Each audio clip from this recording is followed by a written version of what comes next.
Good evening. I'm gonna be a bit of a dead horse today. See the steam from my porridge. These episodes should be called like Porridge with Luke. I don't know. I eat porridge a lot. I guess one of the things I wanted to talk about is, I don't know, on my computer screen I have Aldous Huxley on YouTube because I was reading a bit about him yesterday, and I think from what I gathered, some of his latter books, like The Doors of Perception, and I think more so the Perennial Philosophy, revolves around kind of, or they kind of act as maybe polemics or objections or critiques potentially to like the ideology or the general philosophy of like progression, which we all kind of have, or kind of is kind of the taste of the West, I'd say, and the East, the taste of the post-industrial revolution world, where we all feel we must progress constantly, 1% better each day. It's only 1%, and then if you're addicted to that, like I've been, you can be like, oh, was I 1% better than yesterday? It's all madness. It really is neurotic. So here I don't really want to say that their meaning cannot be found in work, because I think it can entirely.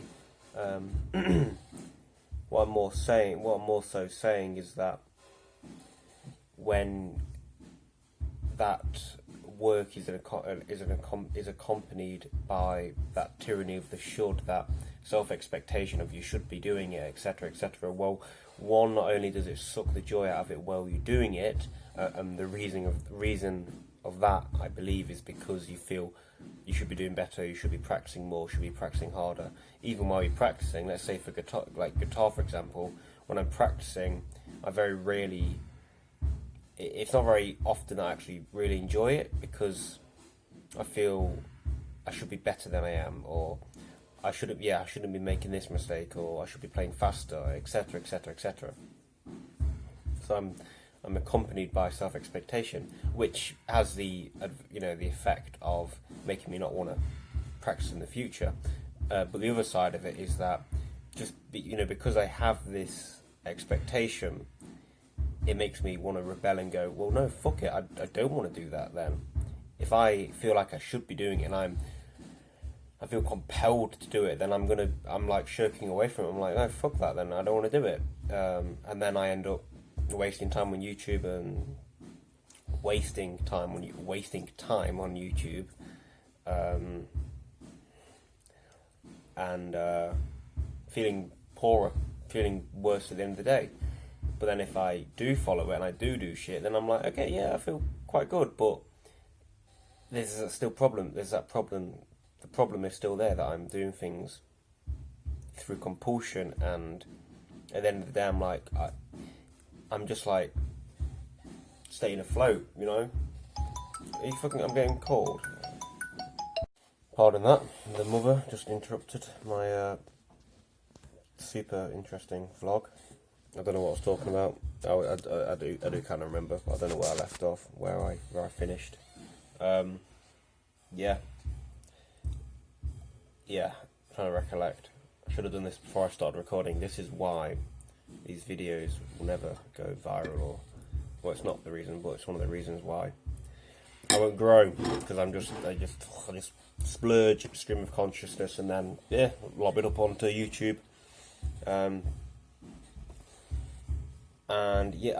If I did start saying to myself I should be editing and whatever, then I don't know, I'd do it for a bit, and I probably, again, like my neurosis would probably come in, and I'd be like, okay, well, you should do it perfectly, and if you can't do it perfectly, then there's no point doing it. But then I feel like I should be doing it. But then, because whenever I do it, I feel like I'm doing it out of compulsion. That's what happens. So, for example, I'll read a bit, or I feel like I should be drafting my book, and and I put it off for ages, but then I feel like I should be doing it because it's something I want to do, but I don't enjoy doing it, but I feel like I should be doing it, and whenever I am doing it, I don't really get a lot of enjoyment. I never get into flow. It's always that self-expectation still there. I can never break out of that and be fully present, you know. So I don't know how I'll get out of that. Because when people talk about flow and being completely present in the work, I don't get that. Because I'm just like too neurotic at the moment. I don't know what I've talked about for 5 minutes, so I'm going to go with my porridge and upload this shit to YouTube.